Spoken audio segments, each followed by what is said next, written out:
According to New Testament scholar Morton Smith, while he was cataloging ancient manuscripts in 1958 at the Marsaba Monastery near Jerusalem, he discovered a transcription of a letter written on a blank page in a book in the library, thought to have been written around 1750. The transcription was of a letter supposedly written by Clement of Alexandria to someone named Theodore around the year 200. No other record of this letter is known to have existed prior to Smith's discovery. In the letter, Clement tells Theodore that after Mark wrote his gospel, he made a revised and extended version for more spiritually mature believers that included some of Jesus' more mysterious teachings about the kingdom of God. Clement says that there were 2 additional sections added, the longer of which would have been placed between Mark 10:34 and 10:35.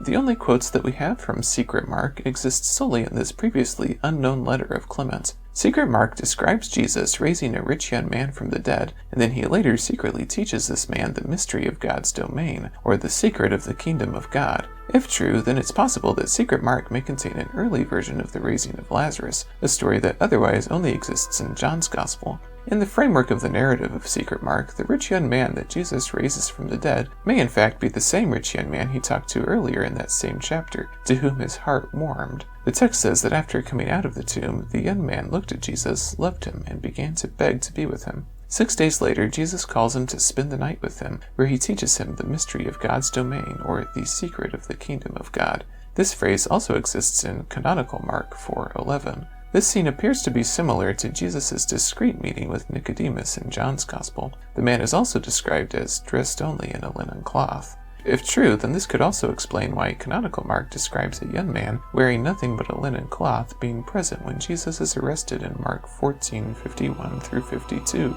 The guard sees him and he runs away naked, leaving the linen cloth behind. It is also possible that when canonical Mark describes Jesus' resurrection in Mark 16:5 through 7, that this is the man the women see at the tomb sitting on the right side in white clothes, announcing that Jesus has risen. Note that Mark says it is a man dressed in white at the tomb, rather than an angel. Many scholars think it's likely that Clement's letter describing Secret Mark is a forgery, but have not ruled out its authenticity. If it is genuine, and there really is a lost edition of Mark's Gospel, then we may have not only a second account of the raising of Lazarus, but it may also help to clarify just who John is referring to in his Gospel when he talks about the disciple whom Jesus loved.